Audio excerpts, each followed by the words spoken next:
That's probably the most useful. That's what brown pants for.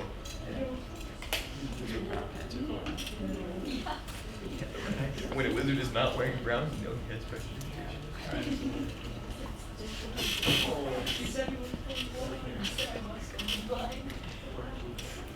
You keep prestidigitation Gyarados barf off of other people. Said you're gonna keep taking Gyarados barf off of other people.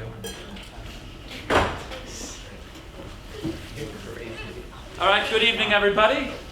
Thank you so much for coming to TBD Theater's first ever production, or at least reading. This is very exciting. The name of the show for our very first is Oromazes, a Discourse of the Unseen. God knows what that means, but I'm sure we'll find out later. In it, you will see the very wonderful Charlie Adams playing the character Ahriman. We didn't have enough money for an applause light, so I'll just point to something and you applaud, okay?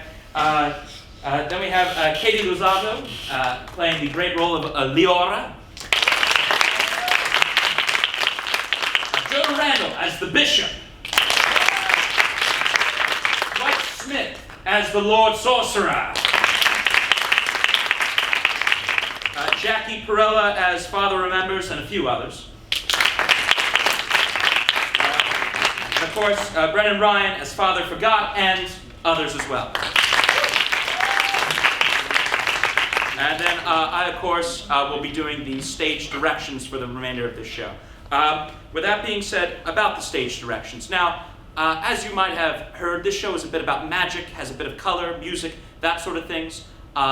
We unfortunately have a very tight budget, and this is only a reading, so we would ask that you bear with us and use a bit of imagination when we do, when you hear my somewhat eloquent words about the magic that you see before you. So we just ask you to bear with us on that.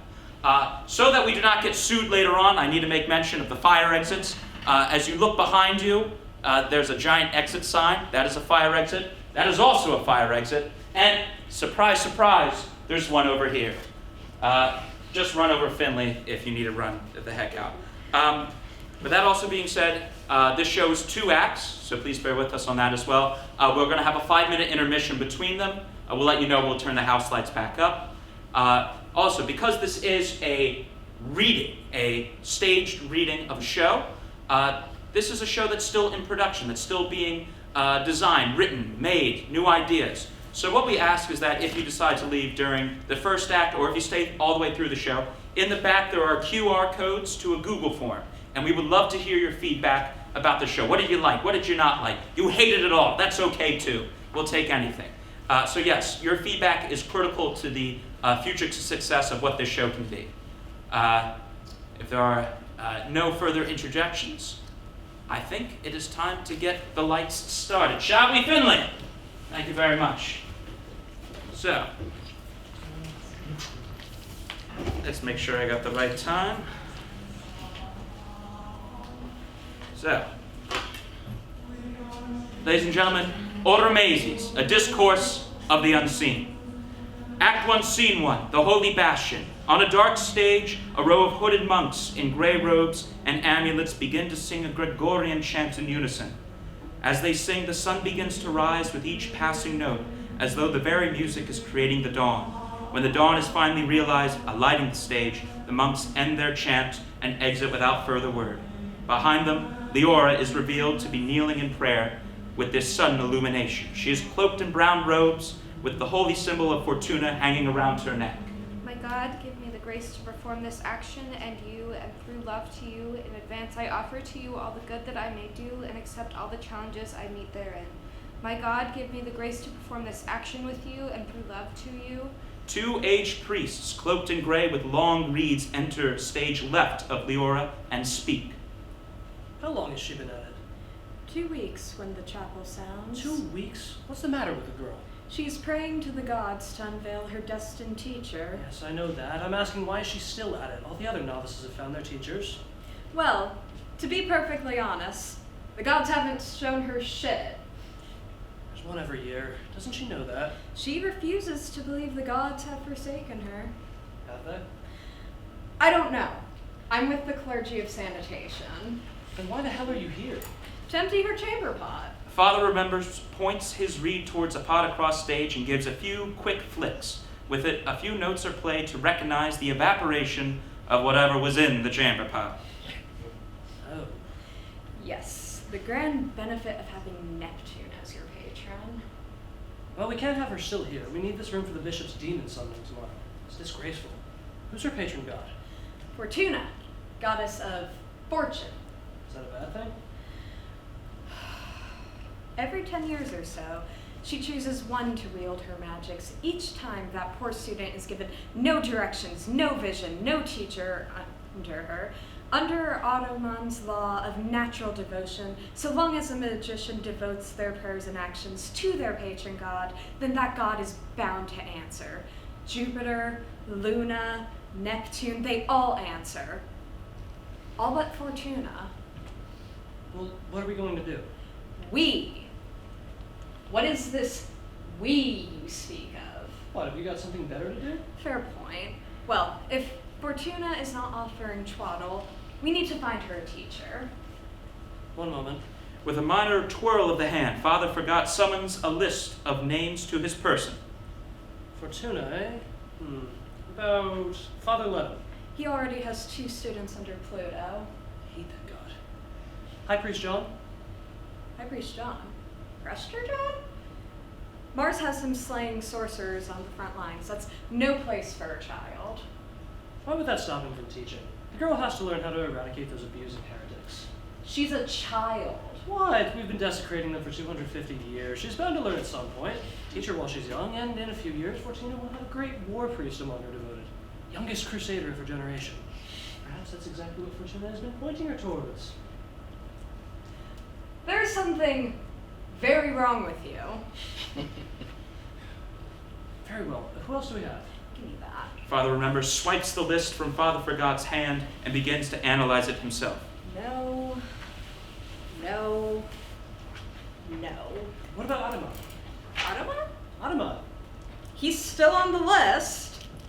Can't he serve as the girl's teacher? The Grand Maestro himself. I mean, he is the greatest teacher since the beginning, but he has been locked up in his tower for 226 years. On that mountain, he has produced nothing in that time. Nothing! And that man was almost a god. He's a vegetable for all we know. So currently, one of the greatest high priests is either a moronic hermit or a vegetable. Yes. Well, let's hope the girl has Fortune's favor. Amen to that. Time to get her that up. Right. Father Forgot goes over to the praying Leora and attempts to nudge her awake a little harder with each phrase. Awake, my child. Your prayer has been answered. No response. Child, you can stop now. No response. Child. What the hell's her name? Leora. Leora, get up! To that exclamation, Leora immediately awakens from her heavy prayer, startled and suddenly panicked. What's happened? Who's dead? No one is dead, Leora. Everything is all right. We are here with instruction by the chosen clergy. The chosen clergy? Yes, the chosen clergy themselves, sent us as representatives of Mercury and... Neptune. Yes, him. By the will of Fortuna, it has been decided who your new instructor will be. But I've been praying. This whole time we know God's work in mysterious ways. Don't ask too many questions. Quite, and through their mysterious ways, the chosen clergy has decided that you will begin your apprenticeship under High Priest Adama. Adama? The unseen. The High Priest of Illusion? High Priest of The Illusion. Infuser of the Wrath Rod? Infuser of the Wrath Rod. Isn't he dead? No! At least, not that we know of. He just hasn't been seen in 226 years. Consider it a challenge by Fortuna. You've answered my prayers. When do I leave? Immediately. I see you already have your possessions packed. Very good. Do you have your wand on you? Yes, sir. Good. You'll need it for the mountain. Mountain? Yes, the High Priest lives in a tower atop of a mountain. Shouldn't be a problem. Nothing a good old levitation prayer can't handle. I should mention I'm not too good. You'll be fine. Just keep heading east. West? West of the temple's walls. After a few miles, I'm sure that you'll see it. What about food for the journey? Have a water skin and a wand? Yes? Then get creative. Here. Father Remembers summons a wrapped up loaf of bread with his hand with a few gestures and tosses it to Leora. but I'll ask you for a bit. Now, may Fortuna be with you, Leora. Yes, God's be with you, child. Now, come on, off with you. Thank you again, Holy Fathers. Fortuna, help me. Leora exits with her wand and bread in hand and pack across her back. You must admire her motivation. I hope we did her a favor. I still say that we should have sent her to Prester John. Could have made a warrior out of her. Anyways, what do we need this room for again? No idea. Act 1, Scene 2. The tower on the side of the mountain. The tower entrance stands upon center stage. While perhaps magnificent in days long gone, the exterior appears to be closer to that of some forgotten ancient ruin. In front of the tower flows a little stream, center stage, surrounded by a few sprouts of green, which provide the only life in this appearingly desolate incline. Leora enters desperately, crawling from stage left towards the stream. I hate levitation. Leora's body finally gives up on her as she almost reaches the stream and passes out in the dirt. After a few moments, Ahriman enters center stage from the tower door. He dons simple robes of homespun tans and browns, carrying a small basket of clothes in one hand and his rod in the other, humming a simple tune. He goes to the small stream and begins to wash his clothes. As he does so, Ahriman does a double-take look towards Leora's unconscious body. He carefully walks over to the body, gives it a couple quick pokes with his rod. Ahriman then gets down on his knees, rolls up his sleeves, pushes Leora onto her back, and listens for a heartbeat. After realizing she is still alive, Ahriman gives a sigh, closes his eyes, and places a hand on Leora's head for a moment. Leora immediately comes to consciousness with a sudden gasp for breath, coughing up dirt. At that reaction, Ahriman grabs the laundry basket, runs back into the tower before Leora became aware of what was going on. You haven't killed me yet, my lady. Leora rolls back to her stomach and begins to crawl limb by limb over to the stream. Reaching it, she immediately plummets her face into the water and pulls out, now fully awakened. Dusting herself off, she begins to examine her surroundings and realizes she is standing right in front of a tower. Right. To work. Leora steps over the stream and taps the tower a few times with her wand, which chimes like a tuning fork. She listens closely to the chime. Limestone, volcanic cement, a bit of oak, and nothing else. Leora begins to talk to her wand. Nothing else? June's bitch, what do you mean there's nothing else? Even an illusion? High priest of illusion. Alright, I apologize. Leora walks a few feet back from the tower. I'm tired. Let's set something on fire. Leora begins to move both the wand and her hands in a patterned motion. The entire light of the scene begins to transition into a deep violet, and the music of deep notes sounds to match the new color. As soon as it appears Leora is about to release the spell, Ahriman slams the door open. What the hell are you doing? Dispelling the illusion. By setting it on fire? It was only fairy. And that's the thanks I get for resuscitating you. I give you a second chance at life and you decide to set my tower ablaze. I should have left you for dead, you poppycock. Alright, I'm sorry. I just came back to life. Standard resuscitation side effects. I was never too good at healing. Well, of course. Everyone knows illusion is your Jupiter in heaven, Ahriman! Leora immediately falls to her knees and places her hands on the ground to honor the man before her. Well, then resuscitation really did hit you in the head. Good day. No, you are Ahriman. You have to be. Why do I have to be? Is this your tower? It is. Then you're Ahriman. You found the wrong one. There are plenty of towers in these mountains, easy to mistake. Good day. Twaddle. Watch your mouth in the presence of a high priest. So you admit it. Ahriman is about to respond, but suddenly realizes he has been trapped. As such, she immediately runs back through the tower door and slams it shut without a second's hesitation. Ahriman! Go away! But, sir... Ahriman swings open the door again. What? Are you not Ahriman the Unseen? Yes. The High Priest of Illusion? Yes. The Infuser of the Wrathful Rod? Yes. Then you're supposed to be my teacher. Go away. Wait! What? What is it now? Why not? Good question. Go away. No? What? My God has put me to this path. It is your divine duty to guide me through it. And what god is that? Fortuna. Fortuna. Who else would it be? Your Holiness? Show me her blessings, you woman. I'm not quite. Show me! Leora causes a few notes and colors to appear as she conducts her wand about. Conjuring tricks. You have some magic in you, at least. I told you, sir. Never mind what you told me. Do you want to learn true magic? Yes. Then, as I said before, you have come to the wrong tower. Go away. Please, Your Holiness, I've spent the past 2 weeks in constant prayer with 11 priests who were either about to tip over and die or smack me with a rod each time I sneezed, only to find that my bitch of a god and a council of pricks, who will not stop calling me a child, has made me, a novice who is shit with levitation, claw up a goddamn mountain just to find a teacher. And now, after all of that, you, a near god to history, a man every magician has studied since they were 3, a washed-up, ancient bastard who has been hiding in this tower for 226 years, rejects me. Just croat.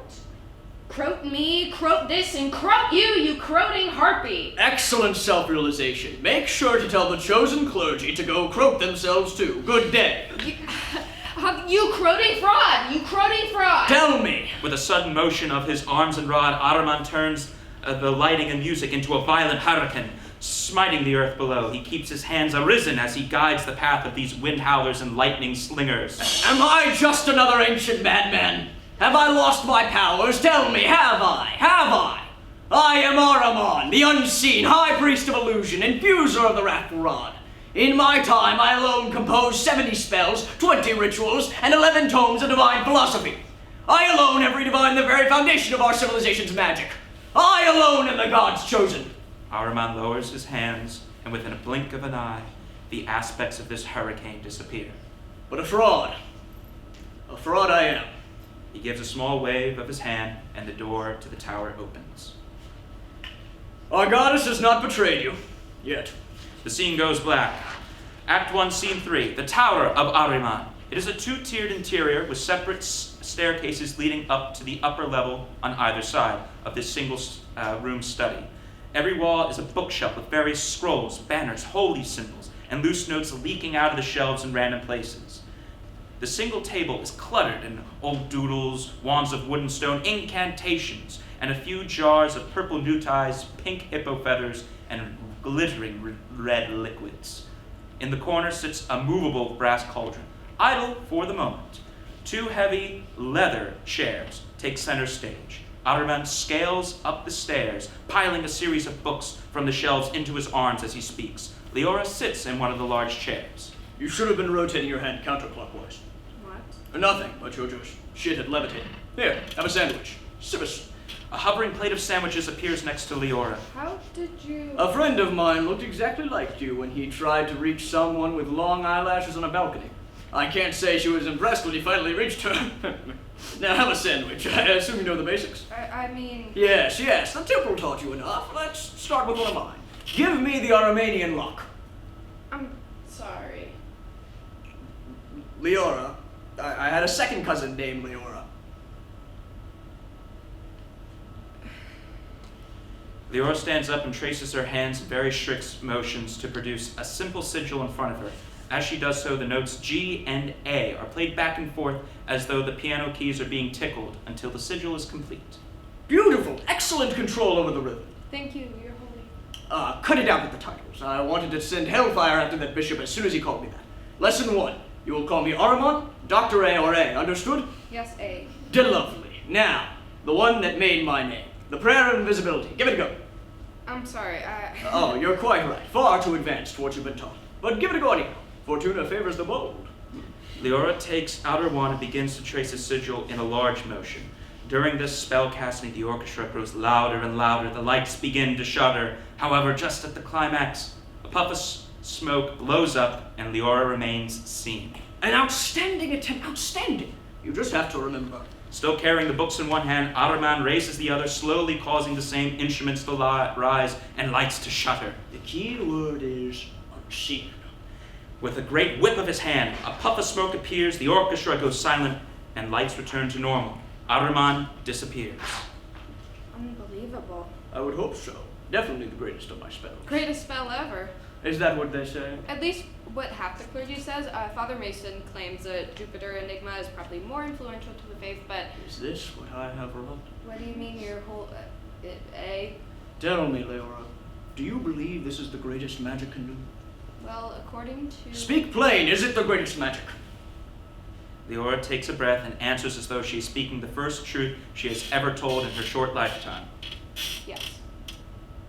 Ahriman suddenly appears in front of Leora in a puff of smoke. The books he was carrying suddenly fall to the ground as he falls back into his large chair. Nothing has changed. What do you mean? One last exercise. He stands up. Name this spell for me. Ahriman immediately begins to take up his rod and summon an incantation with extreme focus but relaxed motions in his arms. As such, a single voice arises in calm harmony with shades of orange and yellow appearing all around. It's beautiful. The colors and voice fade as Ahriman comes to a rest. He stops himself back into the large chair, exhausted. It is, isn't it? I've never seen it before. I know. What is it? I'm still not sure. You created that? Is that what you've been working on for all these years? This could change Leora, it. Yes? I didn't create it. What? No one can.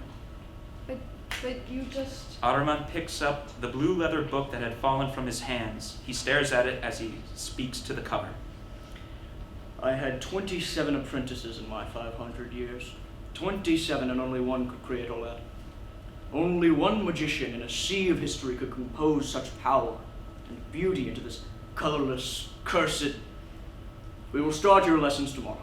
For now, sleep. You'll need your strength for the dawn. Good night. Ahriman lowers the lights with his hand until the stage goes completely dark. Act 1, Scene 4. The tower is dark, with the morning light not yet streaming through the windows. Ahriman arrives out of the darkness, his rod in hand and blue book in the other. First, we must get the setting right. Immediately, Ahriman raises his rod and slashes downward, causing the orchestra to suddenly roar and be filled with an animation of a long-lost metropolis. The lights remain only at a spotlight on Ahriman until he signals to certain locations with his rod as he describes. Now all you modern mages claim your era is one of the most educated, most magic endowed, etc., etc. That you are the greatest instruments of the gods, their compliant pets with your shrines and temples of groveling and dull robes, believing that is the way I must have lived. That is but the way the gods intended us to live, turning my world into a bored history of broken busts. Poppycock is all I have to say. Complete poppycock. Where I sat as a boy, poured with the chants of 1,000 spell singers. Cities weren't drab stone, they were concoctions of chaos and invention, worship and color. In the morning, priests turned their entire temples into brick, and by the afternoon, sorcerers filled the space with an apple they had transformed into a garden. Spells and prayers that are part of your daily task were just being conjured into existence. Magicians demonstrated magics that have never yet been witnessed, from gods that had just been discovered the night before. Half were blooming angelic wings, while the other were shooting milk and honey from their hands. Instruments of the gods you very may well be, but their avatars. We were their avatars. The gods needed us. Leora arrives out of any remaining darkness. You can't say that. Leora takes her wand and turns one of the shelves from purple to blue. Flex the wrist a bit more. Why not? That's heresy. That's life. The gods need us. Who else is going to fill their bellies with sacrifices and groom their egos? Infinite cosmic beings have the needs of a newborn. Takes one to know one. Fair. Where was I? You were repainting history. Oh yes, as for myself. Ahriman waves his rod upon himself, and his simple robes are transformed into bright red ones. He sets his rod and blue book down. I was a young magician, without a single spell to my name. My family had just sent me to a city with high expectations of great things, family honor, and all that mother jazz. But in truth, I was really a mediocre mage at best. Of course, that didn't stop me. Every hour I had was poured into vigorous study, chanting incantations and trying desperately to make some spark of my own. Ahriman begins to wave his hand in a circular motion, causing first a small spark, but soon enough it summons a blooming flower to his palm. 2 entire years passed before I had invented my first spell. It was a minor, nothing of extreme importance, but I thought it was glorious. At the beginning of my career as a magician supreme, of course, no one seemed to agree. I showed it to the priests and sorcerers, and they agreed it was a fine little trick, but that was all. A thing for children. Leora practices the same motions as Ahriman has just performed and summons the flower to her hand. And they were right, just another illusion. However, after all that hard work and toil to be called poppycock, I just wanted to burn it all. But all I could bring myself to do was wallow in my own pity. And then I saw her. The bitch. The bitch? Yes, the bitch! Our darling Fortuna. She was beautiful. Her figure was the only stuff of stars then. Her face featureless, but those eyes like pure emeralds glittered with hunger, desiring bargains from every voice that called to her. Ahriman, looking up to the sky, falls to his knees with his arms open wide. My lady, my Fortuna, made an avatar of your fortune. Make me the greatest magician the world has ever seen. Make me who I was meant to be. He holds up his flower to the sky. In advance, I offer you all that I am, and all that I can be, and all that I will be in constant devotion to you. Oh, Fortuna, hear my prayer. The flower disappears from Ahriman's hand. The eyes glittered again, but I felt nothing in the dark. However, it was only the next day when I ran into the master of the Divine Academy. He was so impressed by my new spell, he offered me a place in his staff to continue my studies. Fortuna had struck my bargain, and so my ministry began. Ahriman now places an amulet of Fortuna around his neck.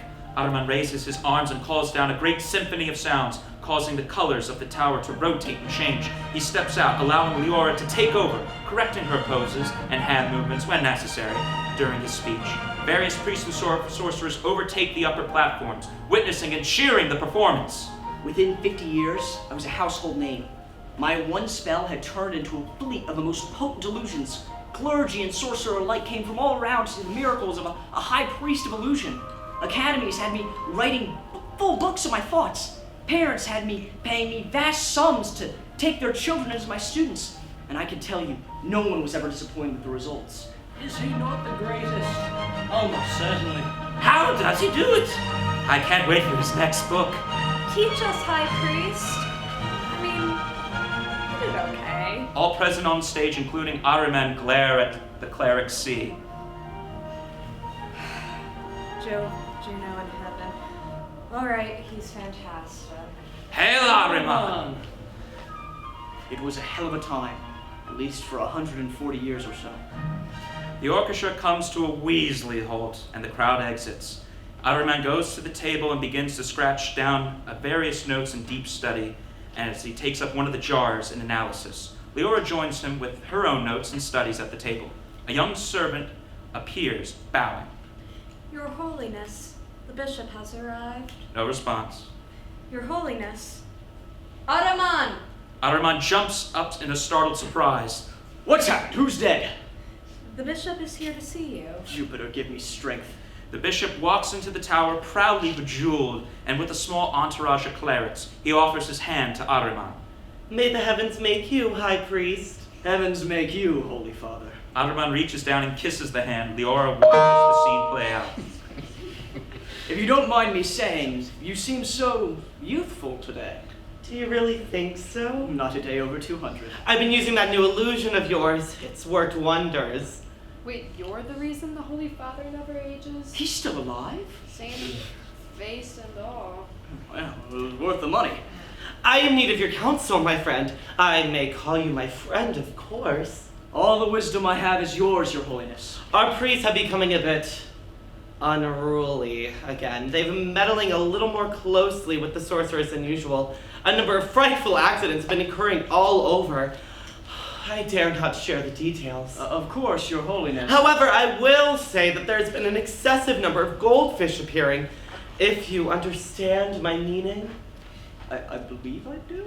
Yes, all very scandalous. Now, the chosen clergy and I believe we should be preaching a bit more of dogma to get everyone back in line, including that lord of theirs. He's quite the little... Yes, but what do you need of me? As you are one of the more prominent faces of our people. One of? When is the next election happening? I could certainly see if The most prominent face. A mere slip of the tongue, my friend. The chosen clergy and I were hoping you might be able to produce something new. New, sir? Yes, of course. I know you have a certain style as High Priest of Illusion, but we were hoping you would produce a new spell of awe and fear. Nothing too radical, but enough to keep everyone straight, as they say. I have a few... One of the clergy looks over Ahriman's shoulders to see what he has written. Ahriman immediately notices and covers it up with the loose papers as he responds. evocations you may be interested in. They still need some more time. Splendid! Shall we say 2 weeks? 2 weeks? Holy Father, I have complete faith in you, High Priest. I'm sure Fortuna will provide all that you need. May the heavens make you. The bishop and his entourage exit. 2 weeks for a whole new spell? That's impossible. Ahriman goes over to Leora and checks her work. So's this incantation. You forgot to carry the 2. However, your symbology is beautiful. Minerva would love you. But how? 3, 2, 1. In a great flash, the Lord Sorcerer appears in the tower. How are we today, eh? Him? That's the heretic leader. Lord Sorcerer is the more appropriate title. How are we today, eh? What have you been concocting this time? You've given the bishop a fright. That croat. Watch your mouth. Sometimes I forget you're a priest. Why are you with the nuns? You'd be so much happier as a sorcerer. With all those physics and elements, never. Besides, I don't experiment on live subjects. There was only one man. He's quite happy now. I heard he's a goldfish. A happy gold. Just what did you do this time? How am I supposed to know? We do a little spells, and the bishop gets you priests and all a fuss about it. That's life. You'd know if you ever went outside. Ah, yes, well, now, His Holiness wants a new spell in 2 weeks because of your magic meddlers. June's bitch. Can I have just a moment to myself? Is that too much to ask, my lady? Is that your price for fortune? Perpetuity between an onerous buffoon and a mad... Who are you talking to? Priest stuff, you wouldn't understand. Remember when magic used to be fun? Don't look at me. You're the one who encouraged all that studious twaddle. A sincere regret, I assure you. Sounds like you need some assistance. Is that an offer? Oh, hell no. I'm too busy with my goldfish. However, I do have a batch of new students looking for masters. How about a new apprentice, old man? I've had 26 and they've all been bastards. Come on, that was 30 years ago. You need a new fellow to lighten up this damn stuff. Damp? The heretic has a point. Shut up. You always perform best with an audience. It'll be like having a constant audience at your side.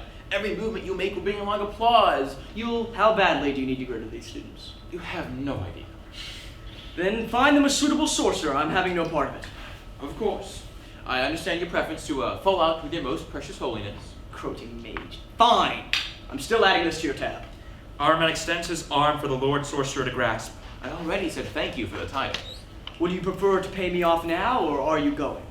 The Lord Sorcerer grabs his arm and guides him up the stairs to the center balcony. Once the pair is centered, the Lord Sorcerer claps his hands, and several students come into the main floor practicing various incantations. Oromazes stands center stage, struggling with the spell. Leora stands amongst the students. A fine selection. For the most part, we do have 1 or 2 duds. Take your pick. So tell me, Leora, which one did I choose? Leora inspects each student as they practice. Not these 3. They just look annoying. Good. 3 students exit. Nothing too clean. You're a chaotic moron. The show-offs exit. By Jove, you've got it. However, they have to be trying. The rest of the students exit, leaving only Oromazes. So who's left? He's barely producing a spark. It can't be. Who's that boy over there? Oh, him? He's a kind one, but remember when I mentioned a dud? Doesn't seem to have a knack for sorcery or the divine. He just seems to struggle with everything we give him. Is he trouble? Are you serious? No, just... What do they call him? Oromazes. The stage goes black. Act 1, Scene 5. Ahriman is rustling through notes on his table, attempting to find an old doodle. Oromazes, immediately overcome with the wonder of the tower, wanders about the bookcases, lost in all the words. You chose him? Joke's on you. What's so special with him? What's so special with you? Get on with it. Now, my boy, we have work to do. Boy, over here. Ahriman sends a flare towards Oromazes, which hits just next to his head. Oromazes immediately turns around, slightly alarmed by his new teacher. What's your name again? No response. You know your name, don't you? He nods. Good, now what is it? Oromazes nods and points to his mouth. Oh, fortune. He can't. All right, come here. Ahriman signals Oromazes to come to him. He does. Well, let me show you what we got you into. Oromazes nods in the negative and opens his palms to show he has nothing. Is that what the sorcerers told you? They're all morons, all of them. Hard as you may believe, you're a magician. And by the will of God or nature or some other mad thing, you are able to hear the melody that revolves the world. With a dance and the sound, you could make apples rain from the sky or hold wildfire in your hands. Oromazes still presents as though he has nothing. But aren't you going to try then? What's the point? You might as well snap your wand. Ahriman goes to his table and busies himself with various papers and a quill. Oromazes takes a deep breath and begins to motion a small sigil with his hands. He can only produce a spark, but it comes from it a single voice of a young boy, growing until suddenly vanishing with the spark. The voice captures Ahriman's ear, and he slowly takes his focus from his notes. When it finishes abruptly, Ahriman stares at Oromazes with bewildered fascination. What's that? Ahriman puts down his quill and walks over to Oromazes. Give it another go. Oromazes closes his eyes and begins to try another sigil with relaxed motions, but as he does, the single voice comes through again as though the flow of the sigil. Ahriman witnesses it all with amazement. How did you do that? Oromazes shows his palms again. Ahriman quietly laughs to himself. He puts a hand on Oromazes' shoulder. My darling, I think Fortuna has some wonderful plans for us. Ahriman raises his wand and sends the lights swirling for a moment with a swish. You still need training, though. A spark is only going to get you so far when you need the whole fire. Ahriman snuffs the spinning lights, sending all into darkness. So make it! Though weak, a chorus of voices sound and suddenly dies. Again they sound, this time stronger, and briefly raises the lights upon the stage. In one final push, the chorus goes loud. Immediately, the lights finally alight, revealing Oromazes holding his wand tip up. Leora is now positioned across from Oromazes, with Ahriman dividing them. And they said you weren't a magician. Now give me a flare. Oromazes begins to spin up a small ball of light with his wand. Toss it! Using his wand, Oromazes launches the ball of light over to Ahriman. Ahriman grasps it with his rod and continues to spin it. Leora, you too. Leora begins to spin up a ball of light and launches it to Ahriman. Ahriman now spins both lights simultaneously. See what you can do with these? Fortuna favors the bold. Ahriman releases both lights to Oromazes. With his wand, Oromazes spins the two lights and sends them up, flying across the room, hitting all the bookshelves and dissipating. That's it? Wait for it. Oromazes takes up his wand again and raises it, and along with it the choruses jump, and various books suddenly fly, awaken, starting to flap from their bookshelves. Ahriman laughs in delight. Outstanding, my boy, outstanding! Now, Leora, send it back. How? Oromazes shows her his palms. Fair enough. Leora raises her wand, sounding the trumpets as she sends several flares to chase each book. The flapping books fly around in a fuss until finally returning to their original locations. Not bad at all. Ahriman grabs the blue book and begins to flip through it rapidly. Now, what spell should we do next? Ahriman stops at a random page. Giving one glance to it, Ahriman waves his hand, sending the lights swirling again. Act 1, Scene 6. The lights settle down to a halt. Ahriman, Leora, and Oromazes stand around a cauldron that now suddenly bubbling. Oromazes mixes the cauldron with a long wooden spoon. Leora measures out a cup of orange tiger saliva and tosses it into the cauldron. Ahriman scans through one of the tome's pages as though reading a recipe, only then to rip out the page and toss it into the cauldron. What do you think? Ahriman shows the open tome to Oromazes. Oromazes takes the tome from Ahriman and chucks the whole thing into the cauldron. Good thinking. Leora, what else do we need? How should I know? Because we just boiled the book. It needs flamingo teeth. Do flamingos have teeth? They do now. Name it. Leora runs and grabs a blue jar off one of the shelves or tables and pours it into the cauldron. Oromazes goes and grabs another book, ripping out certain pages that are to be thrown into the cauldron. Well, there goes my poetry. Oh, make sure to get the firefly one. That has a lemony taste. Now, what else do I have? Ahriman rummages through his robes and he pulls out a loose shoe. That should do it. With the shoe and torn poetry thrown in, the cauldron begins to boil yellow. Nearly there. I believe Our Lady asks for a crescendo. Stand back. Leora and Oromazes hide behind the two large chairs as though something is about to explode. Ahriman takes his rod and begins to wave it over the cauldron. The lights go down, showing only shadows and yellow foaming of the cauldron. The strings of the orchestra rise, becoming vigorous and violent in rhythm. From the cauldron, a yellow, huge shadow begins to grow out of it. The movement, the music, and shadow grow and grow until it all suddenly blows up in Ahriman's face, sending everything back to its original state. Leora and Oromazes laugh. Wiping the soot from his face, Ahriman joins in the laughter. I think we may have overdone it. Was this the usual? Everything exploding in our faces? Oh, most certainly. But always with class. Fortuna favors the bold, right, my boy? Oromazes gives an alleluia gesture. Come, let's get this cleaned up. Ahriman is about to raise his rod and clean up, but is interrupted by the entry of a servant. Your Holiness, the bishop has arrived. The joy immediately leaves everyone's face. Oh, Fortuna. Juno, it's only been 2 weeks. Shall I send him in? Ahriman begins to clean up all the loose papers on the table. Oromazes assists him. Leora puts back a few books onto the shelves. Once this mad dash is done, Ahriman speaks. Send him in. A servant exits. What are you gonna do? Think of something. Right, my boy? Oromazes shows him his palms. Thank you for the vote of confidence. The bishop and his entourage enter. Immediately, the entourage begin to space out around the tower, not touching, but inspecting some items and books around. The bishop holds out his hand. May the heavens make you, High Priest. The heavens make you, your holiness. Ahriman hurriedly kisses the hand and retreats. Oh, if I may introduce my new apprentice, your holiness, Oromazes. Ahriman gives Oromazes the signal to bow towards the bishop. Very pretty name. Doesn't look like one of ours, though. He's mine, nonetheless. And the Lord Sorcerer's as well. The boy is my apprentice. I suppose it can't be helped. Now, do you have your miracle prepared for us? About that, your holiness, I believe you are aware of the number of... Oromazes runs over to the cauldron and hits the wand against it to gain everyone's attention. I believe your boy has the spell set. Apparently, This can't end well. you have no idea.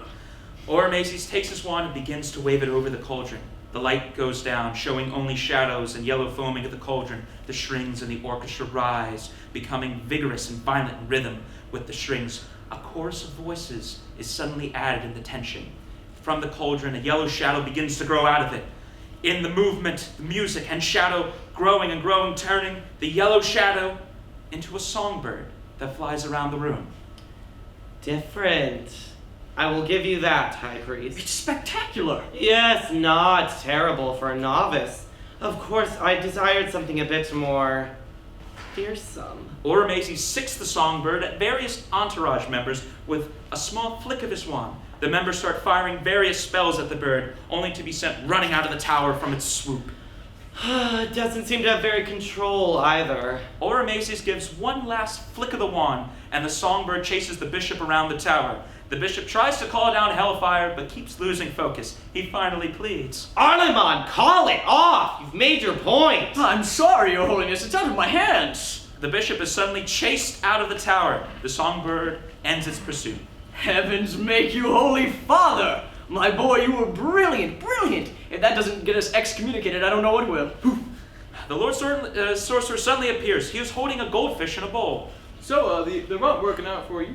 I hear the bishop. Oromazes sends the songbird to attack the Lord Sorcerer out of the room. Just as the songbird is about to hit, the Lord Sorcerer disappears with a yelp. You read my mind. He attacked the bishop and the sorcerer, Like dumping water on cats. and you two just got away with it? Oh, perhaps I didn't bother to remember. Oromazes calls up his magic once more, allowing a voice to sound as he begins to form a new sigil. The sigil becomes more complex as more voices are added until becoming a full chorus. Slowly, a crowd begins to form on the upper levels, including the Lord Sorcerer and the bishop. Ahriman narrates. It didn't matter to me anymore. A master and his apprentice were having the time of their lives. I taught him every thunderous curse and colorful illusion while he spun his unknown powers into the unseen. Every time I thought the impossible was reached, the boy managed to pull another miracle from his left ear. I never wanted it to end, but in quick 11 years he was already a true magician, a prodigy of Fortuna.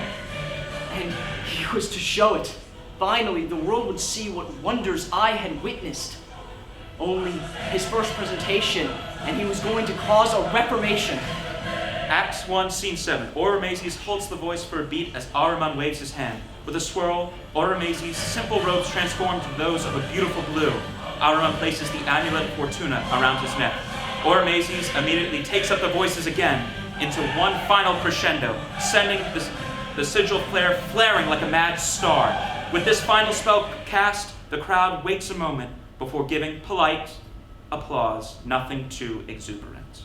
That's the applause he gets? The bishop comes down from the staircase. He offers his hand to Ahriman.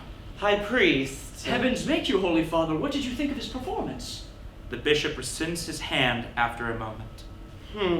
Very interesting. I'm sure he worked very hard on it. Not much of the divine in it. Nothing of sorcery either. True. I hope we see something of yours again quite soon. Prester John was just discussing the need for distracting. Please, Your Holiness, have you no further thoughts? I'm sure it's just Lord Sorcerer. The Lord Sorcerer has glided down the stairs with Fletcher, a magician dressed in orange robes, and stands opposite of the bishop. Evening, darling. Am I interrupting?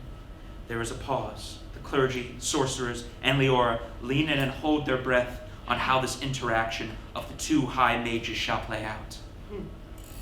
No, I was just leaving, Your Excellency. Heavens make you, High Priest. The bishop exits. The clergy, sorcerers, and Leora release their anticipation and disappointment and return to their going abouts. What a bitch. Ahriman, have you met Fletcher? Fletcher? Yes, formerly of the Fishbowl. Turns out he's fantastic and... I'm sure, but what did you think of Oromazes? what? My apprentice, the magic you just watched, what did you think? I've always been honest with you. I didn't understand it. Even him? I know my elements from fire to rubidium, but I didn't understand a single thing that just happened. If it's divine, then I'm the wrong person to ask. He certainly made a pretty spectacle, but that's it. He should have taken up illusion like you. It would have been much clearer if it was all just imaginary. Speaking of which, Fletcher wanted to know if you had had any, I suppose that was pleasant. It was preposterous. It needed more. I don't know. I hated. Another try. Ahriman should have been the one performing. It's only his first. Send us to the next one. It wasn't just the first. Now. Ahriman sends the lights spinning again. The clergy and sorcerers go to their original places. It needed more. I don't know. I hate it. Another try. Ahriman should have. Again. Ahriman sends the lights swirling again. I hate it. Another try. Ahriman! Again. Leora. It can't be. It can't. The clergy and sorcerers exit. Every time, everyone, every time, not one saw what I saw. The lights are dimmed, only illuminating Oromazes and Ahriman. Oromazes stands with his head hung low. He looks up at Ahriman and shows him his palms. Ahriman goes over and hugs him. The stage goes black. End of Act 1. We're going to take a 5-minute intermission. So please, if you need to use the bathroom, please do. If you need to leave for whatever reason, you may do so. We just ask that you please fill out the form in the back and give us what you think of the show thus far. The second act will be a bit quicker, I promise.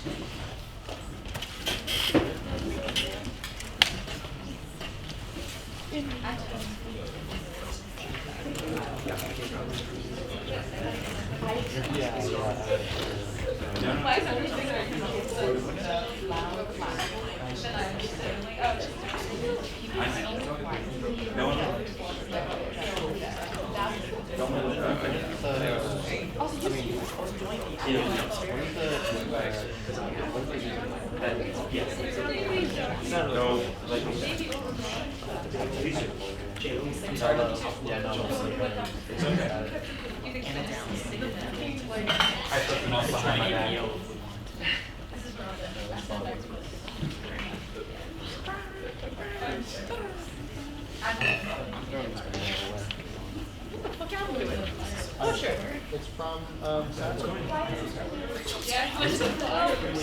don't know. I really like the Secret Right. Did you see Bananas? And this one is probably unsafe to eat. That's one. Yeah, for the fire start. I looked up my lens.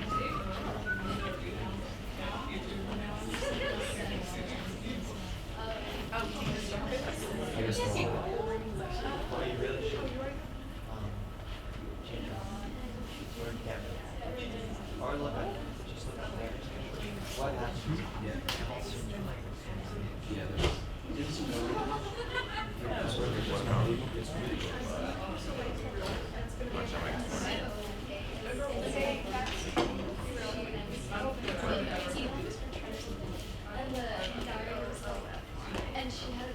didn't notice actually. I know you said it to me.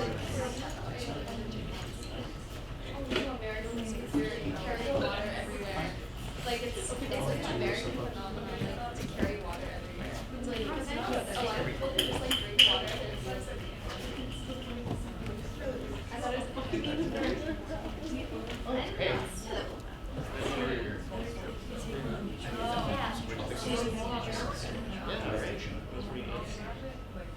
That's pretty good. No, they're oh yeah. I mean, that's what any kind of Yeah, exactly. There was a possibility. Yeah, I was like, this is 6. I will say I failed.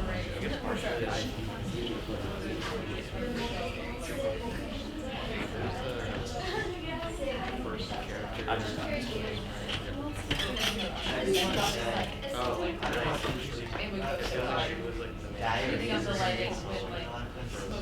I know I Oh, Finley, what do you think? You're very nice. You get me something just for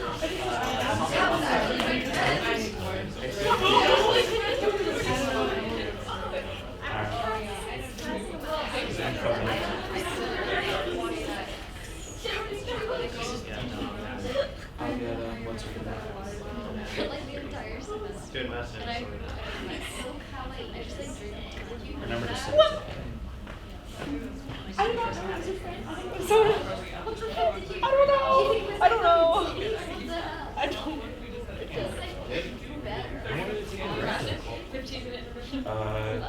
A semester and then Oh, so it's been like a long-term project. I mean, relative to others, No, I'd say. it shows. It's really good. Yeah. Oh, the humor's great. Only if they were sitting in the Oh, yeah, audience, she's I gonna would go into the Or Rebecca, you heard my jacket? Sad. That is on recording for all That'd be my podcasts. I want to say good stuff. Oh, thank you so much. Are you leaving? I'm so No, I'm sorry. here. Oh, okay. Yeah, Genuinely. Sorry, my head's other places. no. Mine always. They had an intermission.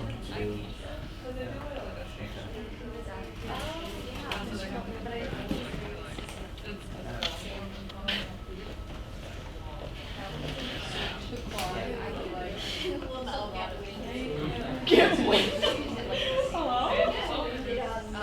I will say if we did it. How do you like in chicken strips? I'm being ignored. So sad. I thought about just having.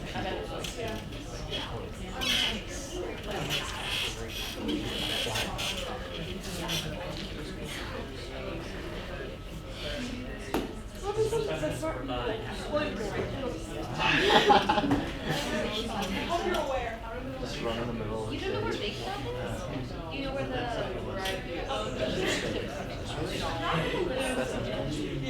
Wow. I said what I said. What did I ever do? So yummy. He's only there. Every time I go there, what? I'm talking that still didn't make me.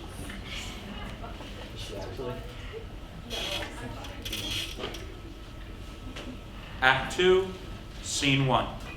A moment in time. On a stage illuminated by the sun, a row of hooded monks in gray robes and amulets arrive and begin to sing a Gregorian chant in unison. As they sing, the sun begins to set, and with each passing note, as though the very music is creating the dusk. When the dusk is finally realized, the monks end their chant and exit without further word. From this darkness, Ahriman appears center stage. Why? That's all I want to know. Out of all the bums who could hold a wand, why me, my lady? Remember who I was? Another ambitious boy who took 2 years to write one lousy spell. And yet, in a single prayer, you allowed me to be worshipped as I worship you. You allowed me to remain in memory while all others faded. Everything I called for in my darkness, you offered without a word.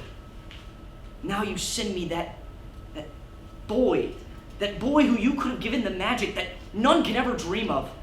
That boy who I, your most loyal servant, took under my tutelage and raised in your honor. And yet, you deny him your truest gift. He could have been your greatest prophet, using your impossible powers in your name, sealed your throne as beyond any other god. But you deny him for me. If you had prescribed these impossible powers to allude to a twisted hedonist, that I could understand.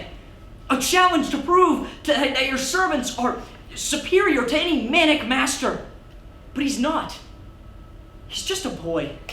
A kind, innocent boy who you have cursed for none to ever see, except me. Is this the price of my bargain? To give mediocrity what a messiah should have? Then I will play no part in it. Ahriman falls to his knees and summons a flower once more. My Lady Fortuna, I beg of you, take your boon from me and bestow it to him. Make him the true avatar of your fortune. Make him what I once desired to be. Make him seen. He holds up his flower to the sky. In advance, I offer to you all that I am, all that I can be, and all that I will be. In constant devotion to you, O Fortuna, hear my prayer. The flower remains in Ahriman's hand. Leora appears from the darkness holding the blue leather book. Her novice robes have gained a few addendums of purple to them. Her hair is braided back for work. Did she answer? I know not what path Our Lady has devised, but I promise you I will. Hey. What happened to him? No response. Ahriman, what happened to our Oromazes? Did Our Lady answer?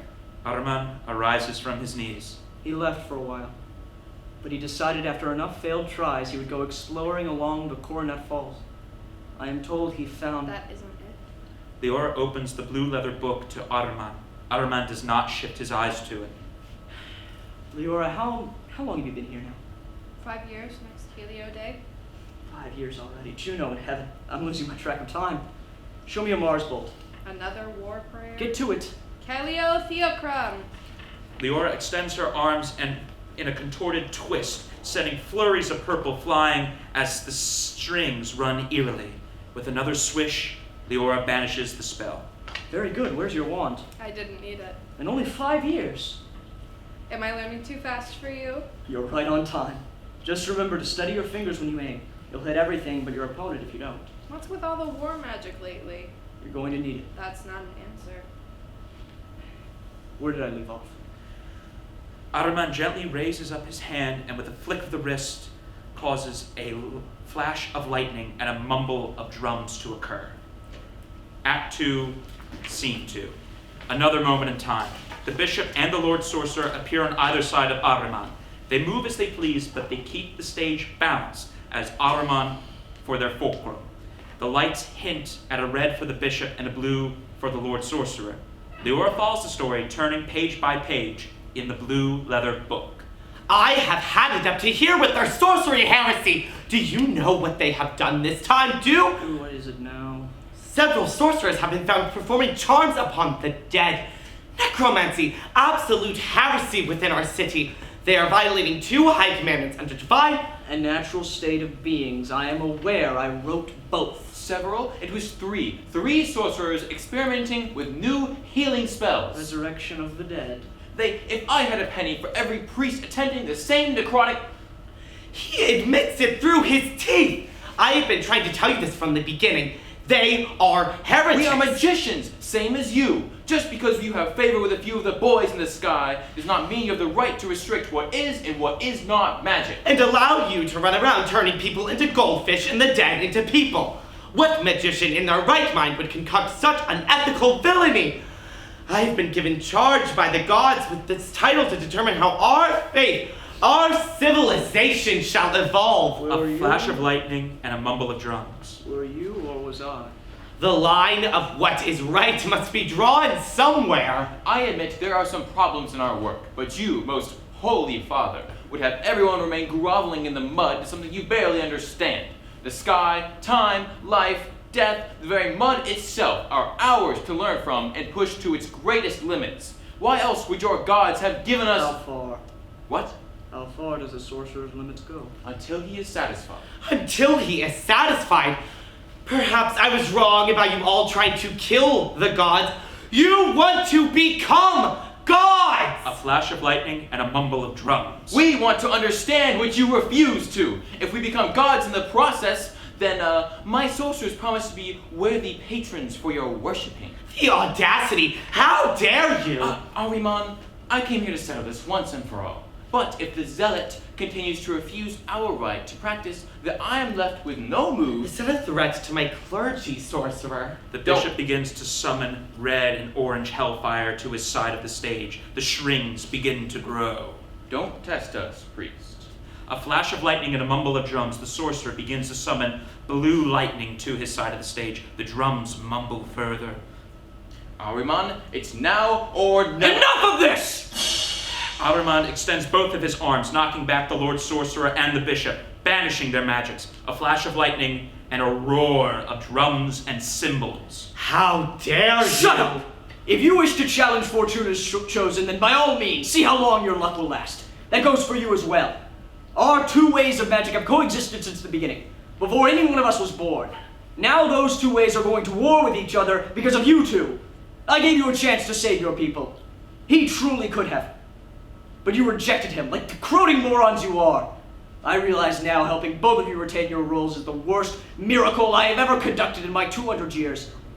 If you want to kill each other, go right ahead. Both of you. A flash of lightning and a mumble of drums. It looks like you're going to kill them first. What are you talking about? Aren't you creating that storm? What storm? A flash of lightning and a roar of cymbals crashes. Ahriman realizes the storm. If you are not behind it, then who is? Give it a second. A cleric runs onto the stage in a panic. They are out of breath. What is it, brother? The gods. Neptune. He's here. It's the end. The end?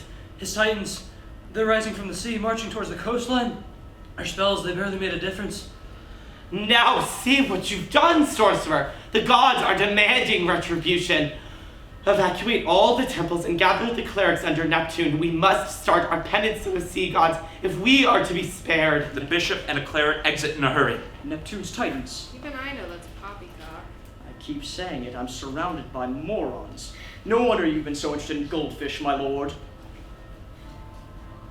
I already told you. Your bishop put us in a corner. Now, I give you top marks for creativity, but you're going to put an end to those illusions now. Oh, they are no illusion, eh?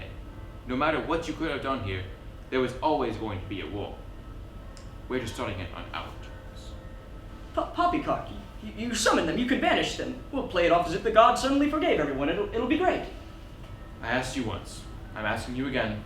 Come with me before... Stop talking like that! Ahriman, once the sea titans are brought to life, nothing can dismiss them. Not even you. I'm sorry, darling, but this is how it has to be. Oh, really? Watch me. The Lord Sorcerer begins to exit before turning back for his line. I will miss you, eh? I know. The Lord Sorcerer exits. Ahriman and Leora remain as the cymbals and lightning clash on.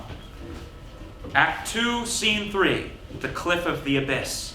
The darkness has now become a storm of winds and lightning strikes. Although not fearsome yet, flashes of and wind howls still appear every so often. Ahriman remains standing center stage, still somewhat spacey, but Leora backs off, recognizing the madness that approaches. The war began in madness. The sorcerers had in fact risen the sea to their will. With their twisting chants, the waves had become massive warriors of salt and foam, bashing like hurricanes against the earth, crumbling all before them into mere sand. Ahriman summons his rod to his hand and drops the flower he had originally summoned. When the storm lords came, it was I who rose between destruction and her civilization. I who alone stood and saw death in my foaming reflection. Hell of a scene, isn't it? With the cliff now in place, Ahriman climbs and stands upon it. He raises his rod, now fully inhabiting the image of a mad mage raging against the sea. Standing on the coastal cliffs, raising my hands in power, I began my ministry. It was to be a battle for the ages. The orchestra sounds out in a fury of chaos. It begins with power and rhythm, but loses its senses as Ahriman begins to fall in both word and position. With each movement, I scorched them with prayers that were direct, halting, able to spear through their hurricane's line. But they just kept rolling. Each cyclone I drove to the depths, 3 more arose. Within an hour, I was on my knees, using my last breath to summon what minor defense I could yield. Hell surrounded me now. My final crescendo was only a second away. I stared into heaven's abyss. Was this going to be my end? The great Ahriman drowned in his own salty hubris, believing he could fend off the gods. As I closed my eyes eternally in prayer, Voices of the choir begin to ring out in this hell as such Oromazes appears and fends off whatever force is about to overtake his former teacher, only using his hands. Ahriman still remains on his knees as he looks up to see his former pupil. I had it under control. Oromazes shows him his palms. Well, don't just stand there, go to work. Oromazes gives Ahriman a hand up. Ahriman hugs his old apprentice. Together, I told you, Fortuna had plans for us both. Oromazes nods as they each take their position upon the cliff as equals. The voices now meld to the orchestra in violent melody. Oromazes performs to Ahriman's description. It was he who began our new duet. This was not a soft interest I had become so accustomed to in his prayers. Immediately his hand swiped up to the sky, posing as fearsome talons ready to strike. The hurricane came forward, the talons came slashing down, dispelling the ferocity into mere waves. Again, as the titan rose, the talons swiped wide, bending the water to its will. It was then he began to shift and contort his entire body, matching their movements to his flowing dance. He was becoming the storm before him. As Oromazes puppeteers the sea, Ahriman begins to summon up a new light with his rod. Oromazes and Ahriman perform according to Ahriman's description. While he was holding hell, I raised my rod. With Oromazes unveiling each blind spot to my sight, the powers of the wrathful rod sailed to their mark. Now this was a proper battle. For every titan that arose, Oromazes conquered the will of 3, and I called fire upon 4. It was masterful. If time had stopped, I would have never known the beauty in this dance that had all entranced my mind. Oromazes begins to step too close to the edge of the cliff. Oromazes, watch your footing. Oromazes does not hear as he is too enveloped in his spell. Your footing, my boy, you're too close. Oromazes still remains unresponsive. Oromazes! Oromazes finally breaks out of his spell to respond to Ahriman. Ahriman. At that moment, a great flail of the hurricanes hit down upon the cliff. Oromazes falls and is consumed by the sea. Everything stops, and Ahriman falls to his knees alone. Leora walks to him and holds him. The scene goes dark. Act 2, Scene 4, the Tower of Ahriman. The entire tower is now void of any illusion and color that once was cast upon it. Ahriman stands at his table, the blue book open before him. His robes have returned to their homespun nature. Per usual, they named me a hero and let him have one place in memorial plaques. One among millions. You've been mourning all this time? But that's not the end of him. You have a few more pages, right? Ahriman slams the blue book closed. He does not look up. For 226 years I have spent in here, chanting, attempting to even conjure a flare of something of him within me. Ahriman releases his rage upon the table, swiping the contents from its top and throwing the blue book close to Leora. And what do I have left of him? A handful of illusions of what he made reality? That is all I have ever created with her boon. An illusion! I begged the bitch to take it from me. Take this corroding fortune from me. Me, a fraud, a mediocrity. And finally grant that to my Oromazes. Ahriman falls into his chair. Leora picks up the blue book and walks over to him. Ahriman? Yes, my dear. Why me? Pardon? If you really are such a fraud, Oromazes is gone, why take me as your apprentice? Why take you? I suppose one last question couldn't hurt. Ahriman stands. You're the daughter of Fortuna, and you're the only person who's shown up at my doorstep in 226 years. As far as I'm concerned, you're as good as anyone else for the task. What task? Leora, you are going to be the one to stop me from destroying everything. Leora immediately steps back. Excuse me? Well, it's all very simple. I'm destroying everything. The priests, the sorcerers, everything. I have been contributing to this colorless war and civilization of ours for our sins, and my absolution shall be eradicating it. Are you mad, insane? Oh no. For the first time in a long while, I am completely clear of mine. You see, if the bitch won't rescind our bargain, then I will make her, or let every other god pay for it. Leora keeps backing away, now unveiling her wand in a defensive position. You can't destroy everything. You're all illusion. You've been cooped up here For 226 years! That's a lot of time to prepare for something, isn't it? Only one person has the knowledge to stop me now, and that's you, Leora. You're going to make me succeed where I fail. Whatever it takes, you are going to summon the stuff of Oromazes once more. That's the only magic in the world that can outmatch me now, and then I will destroy everything, even you in time. This isn't the answer to anything, you croating lunatic. Isn't the answer, it's the only answer! I remedy our world whether I ascend or fall. You just get to decide who survives at the end of the story. Who will fortune favor in the end? You can't make me. I do, I will! I've already given you a head start, so you can't back out just yet. That would ruin the lesson. Who knows? If it all works out, they may just write a tome about you too. Just remember, it's all in your hands. Fortuna favors the bold. Ahriman summons his rod. Don't worry. I'll see you soon enough, Leora. But for now, unseen. The orchestra sounds the music of chaos. The lights panic in great flashes. The tower is torn apart. Ahriman ascends into the heavens. Leora is alone with a single spotlight on her.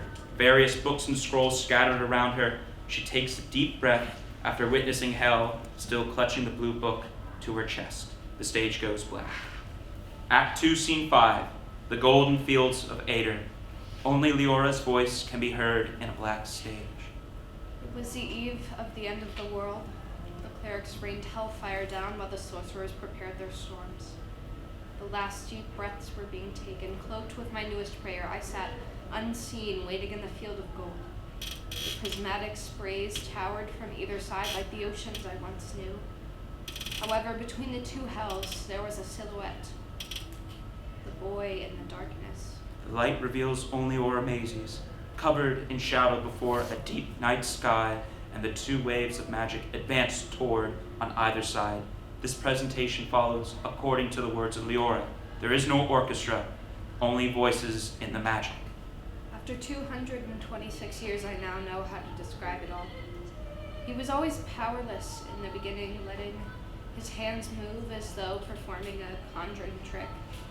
A mere soft flare fluttered from between his fingers.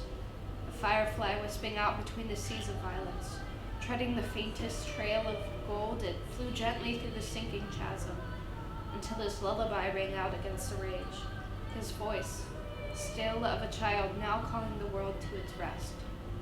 The powers wanted to roar, wanted to eradicate all with its hate, but somehow they knew this call, this longing of a child's sleep once more, and in a moment it all stopped. The fury reduced to mere colors until slowly waning into the night. It was impossible, but it was him. The voices snuff out. Oromazes vanishes. The light shows Leora center stage, holding open the blue leather book. She is now dressed in robes of purple. It was only then I knew. There was no redemption for me. Leora sets aside the book. She rolls up her sleeves and holds out her hands and closes her eyes. Unseen. Leora vanishes as the stage goes black. The end.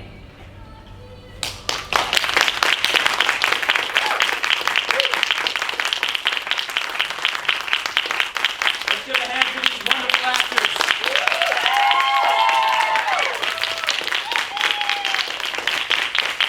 I'd just like to say these folks had a week in their hair. I think they did a hell of a job, didn't they? And thank you very much, Quinlan, for your work on sound and lighting. Yes, so before you folks go, just a reminder, please fill out the form. There's a QR code in the back. Your critiques very much help and make this play much, much better than it already is.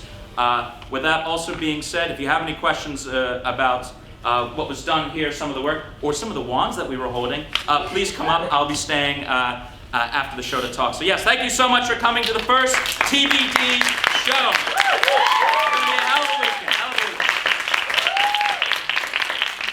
All right, you're dismissed. Get out.